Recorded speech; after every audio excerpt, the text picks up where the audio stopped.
Hello students, welcome back to Shivkumar HB English Scorer channel. Students, ನಾನು ಇವತ್ತು ನಿಮಗೆ spoken English ನಲ್ಲಿ part 11 ಮಾಡ್ತಾ ಇದ್ದೇನೆ. ಫ್ಯೂಚರ್ ಪರ್ಫೆಕ್ಟ್ ಟೆನ್ಸ್ ಅಂತ. ಫ್ಯೂಚರ್ ಪರ್ಫೆಕ್ಟ್ ಟೆನ್ಸ್ ಅಂತ ಅಂದ್ರೆ ಮುಂದೆ ನಡೆಯುವಂತಹ ಕೆಲಸವನ್ನ ಮಾಡಿ ಮುಗಿಸಿರುವಂತಹ ಒಂದು ವಾಕ್ಯದ ಬಗ್ಗೆ ಮಾತನಾಡ್ತಕ್ಕಂಥದ್ದು. ಅಂದ್ರೆ ನಾನು ಯಾವುದೋ ಒಂದು ಕೆಲಸವನ್ನ ನಾಳೆ ಇಂಥ ಟೈಮ್ ಹೊತ್ತಿಗೆ ಮಾಡಿ ಮುಗಿಸಿರ್ತೇನೆ ಅಂತ ಹೇಳುವಂಥದ್ದು future perfect tense. For example, ಈಗ ಒಬ್ಬ ಸ್ಟೂಡೆಂಟ್ ಡಿಗ್ರಿ ಓದ್ತಾ ಇದ್ದಾನೆ ಅಂದ್ರೆ ಅವನು ಈ ಸರಿ ಸೆಕೆಂಡ್ ಇಯರ್ ಡಿಗ್ರಿ ಮುಗಿದಿದೆ, ಮುಂದಿನ ವರ್ಷ ಥರ್ಡ್ ಇಯರ್ ಮುಗಿಸ್ತಾನೆ ಅಂದ್ರೆ ಡಿಗ್ರಿ ಕಂಪ್ಲೀಟ್ ಮಾಡ್ತಾನೆ. ಅವನು ಮುಂದಿನ ವರ್ಷ ಡಿಗ್ರಿಯನ್ನ ಕಂಪ್ಲೀಟ್ ಮಾಡಿರ್ತಾನೆ ಅಂತ ಹೇಳುವಂಥದ್ದೇ ಫ್ಯೂಚರ್ ಪರ್ಫೆಕ್ಟ್ ಟೆನ್ಸ್. ಹೌದಾ? He will have completed his degree by next year ಅಂತ ಹೇಳ್ತೀವಿ. ಅವನು ಮುಂದಿನ ವರ್ಷ ಡಿಗ್ರಿಯನ್ನ ಕಂಪ್ಲೀಟ್ ಮಾಡಿರ್ತಾನೆ, ಆ ಕೆಲಸವನ್ನ ಮಾಡಿ ಮುಗಿಸಿರ್ತಾನೆ ಅಂತ ಹೇಳುವಂಥದ್ದನ್ನ ನಾವು ಫ್ಯೂಚರ್ ಪರ್ಫೆಕ್ಟ್ ಟೆನ್ಸ್ ಅಲ್ಲಿ ಮಾತಾಡ್ಬೇಕಾಗುತ್ತೆ. ಈ ಫ್ಯೂಚರ್ ಪರ್ಫೆಕ್ಟ್ ಟೆನ್ಸ್ ಅನ್ನ ನಾನು ಇವತ್ತು ನಿಮ್ಗೆ ಡಿಟೈಲ್ ಆಗಿ ಟೀಚ್ ಮಾಡ್ತೀನಿ, with example, with structure teach ಮಾಡ್ತೀನಿ. ವಿಡಿಯೋನ ಸ್ಕಿಪ್ ಮಾಡದೆ ಕಂಟಿನ್ಯೂಸ್ ಆಗಿ ನೋಡಿ, ನೀಟಾಗಿ ಕೇಳಿಸ್ಕೊಳ್ಳಿ, ನೋಟ್ಸ್ ಮಾಡಿಟ್ಕೊಳ್ಳಿ. ಅದಕ್ಕಿಂತ ಮುಂಚೆ ವಿದ್ಯಾರ್ಥಿಗಳಲ್ಲಿ ಈ ಚಾನೆಲ್ ನ ನೀವು ಯಾರಾದ್ರೂ ಫಸ್ಟ್ ಟೈಮ್ ನೋಡ್ತಾ ಇದ್ರೆ, ಯಾರು ಇದುವರೆಗೆ ಸಬ್ಸ್ಕ್ರೈಬ್ ಮಾಡಿಲ್ಲ ಅಂತ ಅಂದ್ರೆ ವಿಡಿಯೋದಿಂದ ಸ್ವಲ್ಪ ಡೌನ್ ಅಲ್ಲಿ ಇರ್ತಕ್ಕಂಥ ಸಬ್ಸ್ಕ್ರೈಬ್ ಬಟನ್ ಅನ್ನ ಕ್ಲಿಕ್ ಮಾಡಿ, ಅಲ್ಲೇ ಪಕ್ಕದಲ್ಲಿ ಇರ್ತಕ್ಕಂಥ ಬೆಲ್ ಐಕನ್ ಮೇಲೂ ಪ್ರೆಸ್ ಮಾಡಿ. ಈ ರೀತಿ ಮಾಡಿದ್ರೆ ನಾನು ಮುಂದೆ ಟೀಚ್ ಮಾಡ್ತಕ್ಕಂಥ ಎಲ್ಲ ವಿಡಿಯೋಗಳು ನಿಮ್ಮ ಡೆಸ್ಕ್ಟಾಪ್ಗೆ ಮತ್ತೆ ಟ್ಯಾಬ್ಗೆ ಮತ್ತೆ ನಿಮ್ಮ ಮೊಬೈಲ್ಗೆ ಬರುತ್ತೆ. ಯಾವುದೇ ವಿಡಿಯೋ ಮಿಸ್ ಆಗಲ್ಲ. ಈಗ ಆಲ್ರೆಡಿ ನೀವು ಸಬ್ಸ್ಕ್ರೈಬ್ ಮಾಡಿದ್ರೆ ಅದರ ಅವಶ್ಯಕತೆ ಇರೋದಿಲ್ಲ. ಓಕೆ, ಇದನ್ನ ಕಂಟಿನ್ಯೂಸ್ ಆಗಿ ನಾನು ಟೀಚ್ ಮಾಡ್ತಾ ಹೋಗ್ತೀನಿ.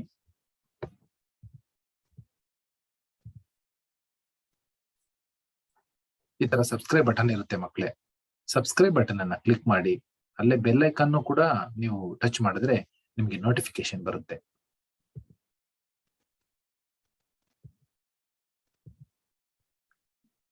ನೋಡಿ, ಸೆಂಟೆನ್ಸ್ ಸ್ಟ್ರಕ್ಚರ್ ಹೇಗಿರುತ್ತೆ ಫ್ಯೂಚರ್ ಪರ್ಫೆಕ್ಟ್ ಟೆನ್ಸ್ ಅಲ್ಲಿ. ಸೆಂಟೆನ್ಸ್ ಅನ್ನ ನಾವು ಯಾವ ರೀತಿ ಬರೀಬೇಕಾಗುತ್ತೆ ನೋಡಿ. ಸಬ್ಜೆಕ್ಟ್ ಇರ್ಬೇಕು first. Subject, for example, subject ಅಂದ್ರೆ ರಾಮ, ಅದ್ರ ಬದಲು ನೌನ್ ಬದಲು ಹಿ ಅಂತಾನು ಬರೀಬಹುದು. ಅದಾದ್ಮೇಲೆ ಪ್ಲಸ್ ವಿಲ್ ಹ್ಯಾವ್ ಬರುತ್ತೆ, ಹೆಲ್ಪಿಂಗ್ ವರ್ಬ್ ವಿಲ್ ಹ್ಯಾವ್ ಬರುತ್ತೆ. ಅದಾದ್ಮೇಲೆ plus V3 third form of the verb ಇರಬೇಕು. ಅದಾದ್ಮೇಲೆ ಆಬ್ಜೆಕ್ಟ್ ಇರುತ್ತೆ ಲಾಸ್ಟ್ ಅಲ್ಲಿ. ಇಷ್ಟನ್ನ ಬರೆದ್ರೆ ಒಂದು ಪಾಸಿಟಿವ್ ಸೆಂಟೆನ್ಸ್ ಕ್ರಿಯೇಟ್ ಆಗುತ್ತೆ, ಒಂದು ಅಫರ್ಮೇಟಿವ್ ಸೆಂಟೆನ್ಸ್ ಅಂತ. ಇದನ್ನ ನೆಗೆಟಿವ್ ಅಲ್ಲಿ ಹೇಗೆ ಬರೆಯೋದಪ್ಪ ಅಂತಂದ್ರೆ, ಮೊದಲು subject will not have, will ಮತ್ತೆ ಹ್ಯಾವ್ ಮಧ್ಯದಲ್ಲಿ ನಾಟ್ ಬರಬೇಕು, ಪ್ಲಸ್ V3 ಪ್ಲಸ್ ಆಬ್ಜೆಕ್ಟ್. ಇದು ನೆಗೆಟಿವ್ ಸೆಂಟೆನ್ಸ್ ಆಗುತ್ತೆ. ಇಲ್ಲ ಅಂತ ಹೇಳೋದಕ್ಕೆ negative sentence.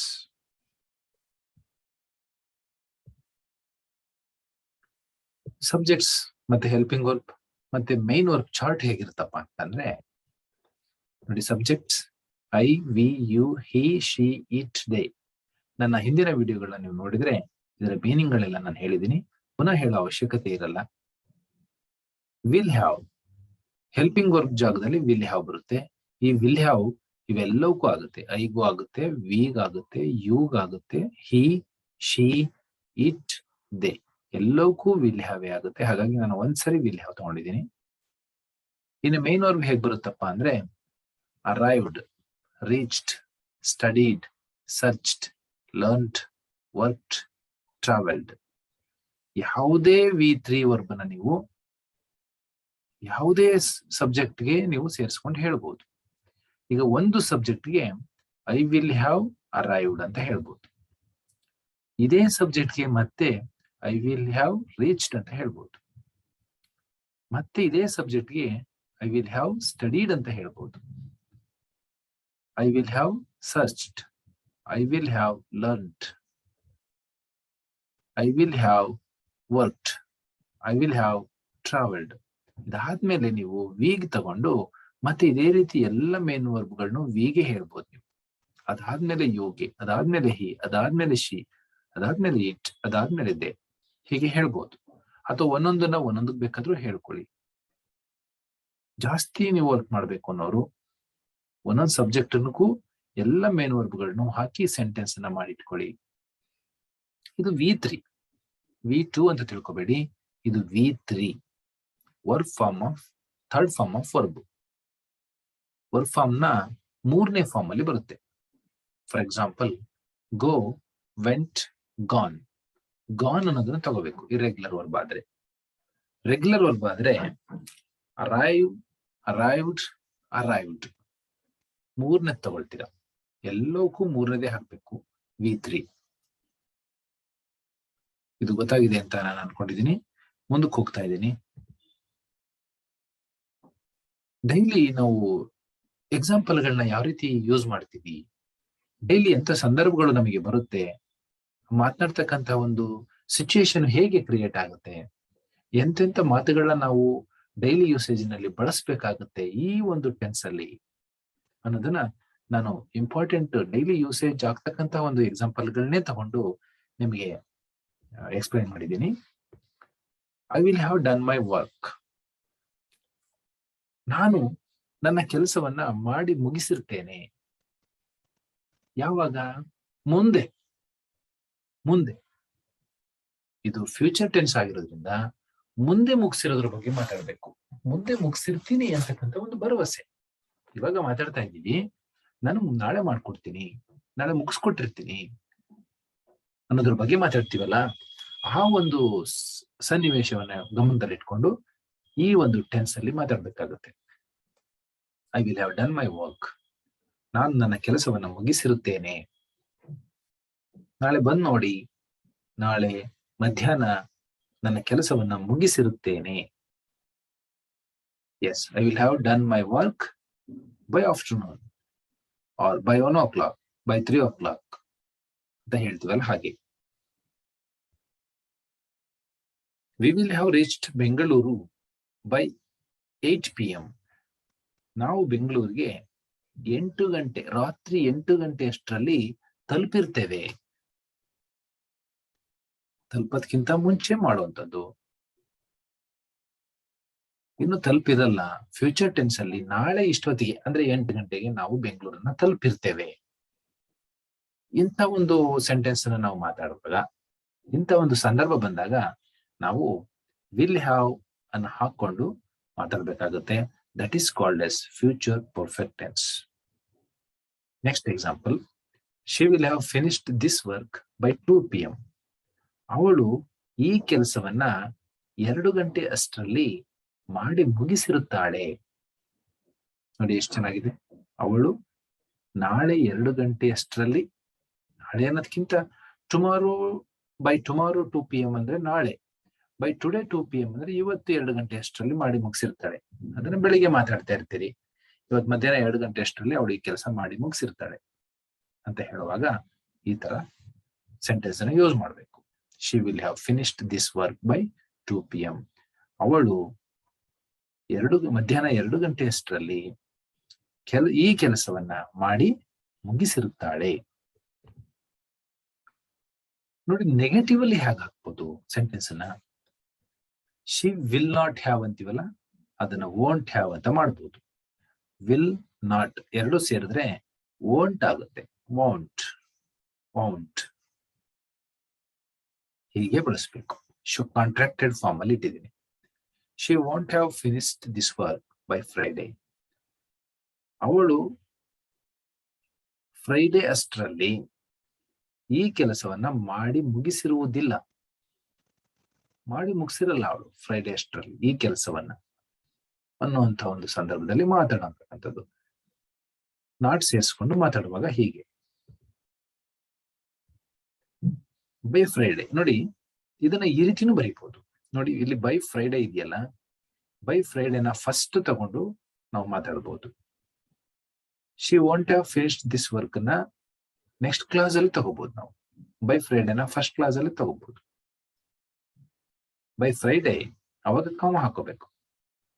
By Friday she will have started her new job. ನೋಡಿ, by Friday she will have started her job ಅಂತಾನು ಮಾತಾಡ್ಬೋದು. By Friday he will have started his new job. By Friday, ಶುಕ್ರವಾರದಷ್ಟರಲ್ಲಿ, Friday ಅಷ್ಟರಲ್ಲಿ he will have started his new job. ಅವನು ಅವನ ಹೊಸ ಕೆಲಸವನ್ನ ಪ್ರಾರಂಭಿಸಿರ್ತಾನೆ.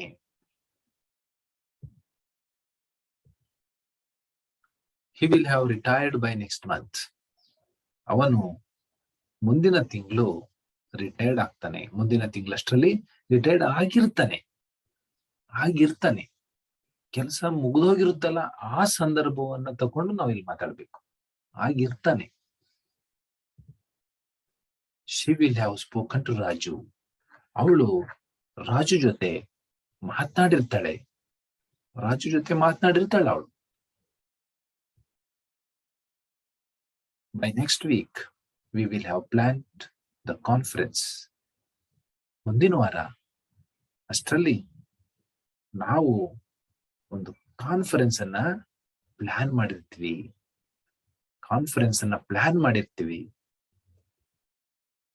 By 10 o'clock she will have given her presentation. 10 ಗಂಟೆಯಷ್ಟರಲ್ಲಿ ಅವಳು ಅವಳ ಪ್ರೆಸೆಂಟೇಷನ್ ಅನ್ನ ಕೊಟ್ಟಿರ್ತಾಳೆ.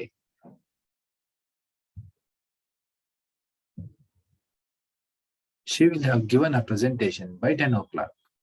ಇದನ್ನ ಯಾಕೆ ಮಾಡಿದೀನಿ ಅಂದ್ರೆ ಬೈ 10 o'clock ನ ಲಾಸ್ಟ್ ತಗೊಂಡಿದ್ದೀನಿ. She will have given a presentation ಅನ್ನ ಫಸ್ಟ್ ತಗೊಂಡಿದ್ದೀನಿ. ಅವಾಗ ಕಾಮದ ಅವಶ್ಯಕತೆ ಇರಲ್ಲ. ಬೈ 10 o'clock ಅಂತ ತಗೊಂಡ್ರೆ ಕಾಮ ಹಾಕ್ಬೇಕಾಗತ್ತೆ. ಬೈ 10 o'clock ನ ಕೊನೆಗೆ ತಗೊಂಡ್ರೆ ಕಾಮ ಸೆಂಟೆನ್ಸ್ಗೆ. Same meaning, same tense. ಇದರಲ್ಲಿ ಏನು ವ್ಯತ್ಯಾಸ ಇರಲ್ಲ.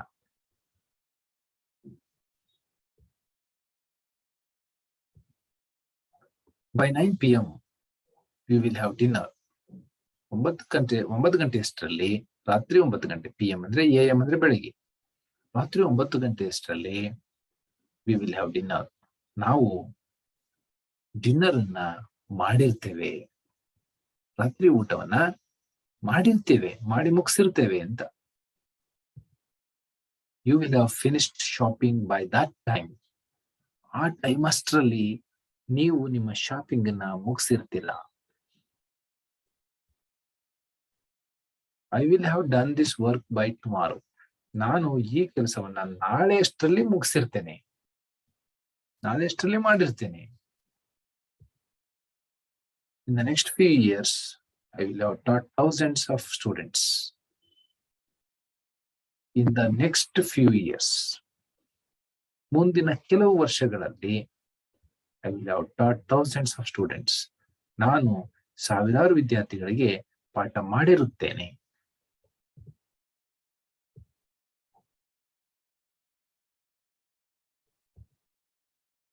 She will have slept by 11 PM. ಅವಳು ರಾತ್ರಿ 11 ಗಂಟೆ ಅಷ್ಟರಲ್ಲಿ ಮಲಗಿರ್ತಾಳೆ. Rama will have gone by tomorrow. ನಾಳೆ ಅಷ್ಟರಲ್ಲಿ Rama ಹೋಗಿರ್ತಾನೆ. He will have come by tomorrow. ಅವನು ನಾಳೆ ಅಷ್ಟರಲ್ಲಿ ಬಂದಿರ್ತಾನೆ.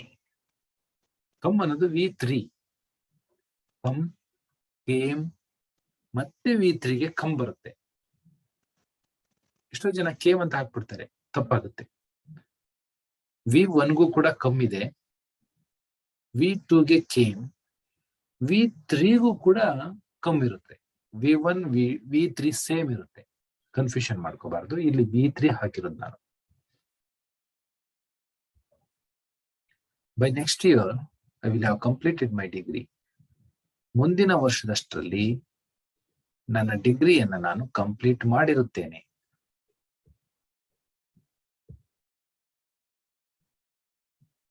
By the time we reach there, they will have gone. ನಾವು ಅಲ್ಲಿಗೆ ಹೋಗಿರುವಷ್ಟರಲ್ಲಿ, ತಲುಪಿರುವಷ್ಟರಲ್ಲಿ ದೇ ವಿಲ್ ಹ್ಯಾವ್ ಗಾನ್, ಅವ್ರು ಹೋಗಿರ್ತಾರೆ. ನೋಡಿ, ಈ ತರ ಎರಡು ಕ್ಲಾಸ್ ಅಲ್ಲಿ ನೀವು ಬರೆಯುವಾಗ ನೋಡಿ, ಈ ಕಡೆದ ಒಂದು ಕ್ಲಾಸು, ಈ ಕಡೆದ ಒಂದು ಕ್ಲಾಸು. ಒಂದು ಕ್ಲಾಸ್ ಅಂದ್ರೆ ಸಬ್ಜೆಕ್ಟ್ ಅಂಡ್ ವರ್ಬ್ ಇರಲೇಬೇಕು. ಈ ಕಡೆನೂ ಕೂಡ ಸಬ್ಜೆಕ್ಟ್ ಅಂಡ್ ವರ್ಬ್ ಇದೆ ನೋಡಿ, ರೀಚ್ ಅಂತ. ಇದೊಂದು ಕ್ಲಾಸು. ಎರಡು ಕ್ಲಾಸ್ ಅಲ್ಲಿ, ಎರಡು ಸೆಂಟೆನ್ಸ್ ಅಲ್ಲಿ ನಾವು ಈ ರೀತಿ ಮಾತನಾಡುವಾಗ, by the time we reach there, we reach ಅನ್ನೋದು ಸಿಂಪಲ್ ಪ್ರೆಸೆಂಟ್ ಟೆನ್ಸ್ ಅಲ್ಲಿ ಇರಬೇಕು, V1 ಅಲ್ಲೇ ಇರಬೇಕು. ನೆಕ್ಸ್ಟ್ ಈ ಕ್ಲಾಸ್ ಅಲ್ಲಿ ಈಗ ಮಾಡ್ತಾ ಇರೋ ಟೆನ್ಸ್ ಇರಬೇಕು, ಅಂದ್ರೆ ಫ್ಯೂಚರ್ ಪರ್ಫೆಕ್ಟ್ ಟೆನ್ಸ್. ನಾವು ಅಲ್ಲಿಗೆ ಹೋಗುವಷ್ಟರಲ್ಲಿ, ತಲುಪುವಷ್ಟರಲ್ಲಿ ದೇ ವಿಲ್ ಹ್ಯಾವ್ ಗಾನ್, ಅವರು ಹೋಗಿರ್ತಾರೆ. ಇದು ನೆನ್ಪಿಟ್ಕೊಳ್ಳಿ, ಸಿಂಪಲ್ ಪ್ರೆಸೆಂಟ್ ಟೆನ್ಸ್ ಅಲ್ಲಿ ಇರಬೇಕು. ವಿ ರೀಚ್ ದೇರ್, ತಲುಪುವಷ್ಟರಲ್ಲಿ ಅನ್ನೋ ಮಾತು. We will not have gone to our home, we will not have gone to our home, ನಾವು ನಮ್ಮ ಮನೆಗೆ ಹೋಗಿರುವುದಿಲ್ಲ, ಅಷ್ಟೊತ್ತಿಗೆ ನಾವು ನಮ್ಮ ಮನೆಗೆ ಹೋಗಿರೋಕ್ಕಾಗಿರೋದಿಲ್ಲ ಅಂತ. Ramesh will have completed his home work by the time his father gets home. By the time his father gets home. ನೋಡಿ, ಈ ಕ್ಲಾಸ್ ಅನ್ನ ಇಲ್ಲಿ ಕ್ಲಾಸ್ಗಳನ್ನ ಮಾಡ್ಕೊಂಡಿಲ್ಲ ನಾವು, ಮೇಲೆ ಕ್ಲಾಸ್ಗಳನ್ನ ಮಾಡ್ಕೊಂಡಿದ್ವಿ. ಯಾಕೆಂದ್ರೆ ಬೈ ದ ಟೈಮ್ ಈ ಕಡೆ ತಗೊಂಡ್ವಲ್ಲ, ಹಾಗಾಗಿ ಕಾಮ ಬೇಕಿಲ್ಲ. ನೋಡಿ, ಇಲ್ಲಿ ಎರಡು ವರ್ಬ್ಗಳಿದೆ. ವಿಲ್ ಹ್ಯಾವ್ ಕಂಪ್ಲೀಟೆಡ್ ಇದೆ ಮೊದಲನೇದ್ರಲ್ಲಿ, ಈ ಕಡೆ his father gets home, gets ಅನ್ನೋದು V1 ನಲ್ಲಿದೆ. ಅವರ ತಂದೆ ಬರುವಷ್ಟರಲ್ಲಿ Ramesh will have completed his home work, Ramesh ಅವನ ಹೋಮ್ ವರ್ಕ್ ಅನ್ನ ಮುಗಿಸಿರುತ್ತಾನೆ, ಪೂರ್ಣಗೊಳಿಸಿರುತ್ತಾನೆ. ಇಲ್ಲಿ ಫ್ಯೂಚರ್ ಪರ್ಫೆಕ್ಟ್ ಅಲ್ಲಿ ಮಾತಾಡಬೇಕಾದ್ರೆ by the time his father gets home ಅನ್ನುವಾಗ V1 ಅಲ್ಲಿ ಇರ್ಬೇಕು, ಅಂದ್ರೆ ಸಿಂಪಲ್ ಪ್ರೆಸೆಂಟ್ ಟೆನ್ಸ್ ಅಲ್ಲಿ ಇರ್ಲಿ. ಇಲ್ಲಿಗೆ V3 ಹಾಕಬಾರ್ದು, ನೆನ್ಪಿಟ್ಕೋಬೇಕಿದೆನಾ. By next month you will have received your promotion, ಮುಂದಿನ ತಿಂಗಳಷ್ಟರಲ್ಲಿ ನೀನು ನಿನ್ನ ಪ್ರಮೋಷನ್ ಅನ್ನ ಸ್ವೀಕರಿಸಿರ್ತೀಯಾ. ಓಕೆ ಸ್ಟೂಡೆಂಟ್ಸ್, ಇವತ್ತು ಫ್ಯೂಚರ್ ಪರ್ಫೆಕ್ಟ್ ಟೆನ್ಸ್ ಅನ್ನ ಮುಗಿಸಿದ್ದೇನೆ. ಮುಂದಿನ video future perfect continuous tense part 12 ಮಾಡ್ತೀನಿ. ಇದು ಪಾರ್ಟ್ 11. ಕಂಟಿನ್ಯೂಸ್ ಆಗಿ ವಿಡಿಯೋ ನೋಡಿ, ಸ್ಪೋಕನ್ ಇಂಗ್ಲಿಷ್ ನ ಇಂಪ್ರೂವ್ ಮಾಡ್ಕೊಳ್ಳಿ ಸ್ಟೂಡೆಂಟ್ಸ್. ಈ ವಿಡಿಯೋ ನಿಮಗೆ ಇಷ್ಟ ಆಗಿದ್ರೆ ಈ ರೀತಿ ಲೈಕ್ ಬಟನ್ ಇರುತ್ತೆ, ಲೈಕ್ ಬಟನ್ ಅನ್ನು ಪ್ರೆಸ್ ಮಾಡಿ. ಯಾರಾದ್ರೂ ಸಬ್ಸ್ಕ್ರೈಬ್ ಮಾಡ್ಕೊಂಡಿಲ್ಲ ಅಂದ್ರೆ ಸಬ್ಸ್ಕ್ರೈಬ್ ಈ ರೀತಿ ಇರುತ್ತೆ, ಈ ರೀತಿ ನೀವು ಇದನ್ನ ಪ್ರೆಸ್ ಮಾಡಿ ಸಬ್ಸ್ಕ್ರೈಬ್ ಮಾಡ್ಕೊಳ್ಳಿ. ಅಲ್ಲೇ ಪಕ್ಕದಲ್ಲಿ ಬೆಲ್ ಐಕನ್ ಇರುತ್ತೆ, ಬೆಲ್ ಐಕನ್ ಅನ್ನ ಟಚ್ ಮಾಡಿ ಆಲ್ ಅನ್ನೋದನ್ನ ಪ್ರೆಸ್ ಮಾಡಿ. ಆಲ್ ಅಂದ್ರೆ ಎಲ್ಲಾ ವಿಡಿಯೋಗಳು ನಿಮಗೆ ನೋಟಿಫಿಕೇಶನ್ ಬರುತ್ತೆ ನಿಮ್ಮ ಮೊಬೈಲ್ಗೆ ಮತ್ತೆ ಟ್ಯಾಬ್, ಡೆಸ್ಕ್ಟಾಪ್ಗೆಲ್ಲ. ಹಾಗೆ ಮಾಡಿದ್ರೆ ನೀವು ಎಲ್ಲ ವಿಡಿಯೋಗಳು ನಿಮ್ಗೆ ಒಂದೇ ಕಡೆ ಸಿಗುತ್ತೆ, ಹುಡುಕಾಡೋ ಪರಿಸ್ಥಿತಿ ಬರಲ್ಲ. ಓಕೆನಾ? ಓಕೆ ಸ್ಟೂಡೆಂಟ್ಸ್, ಮುಂದಿನ ವಿಡಿಯೋದಲ್ಲಿ ನಾನು ನೆಕ್ಸ್ಟ್ ಭೇಟಿ ಆಗ್ತೇನೆ. Till then, have a nice day. Thank you.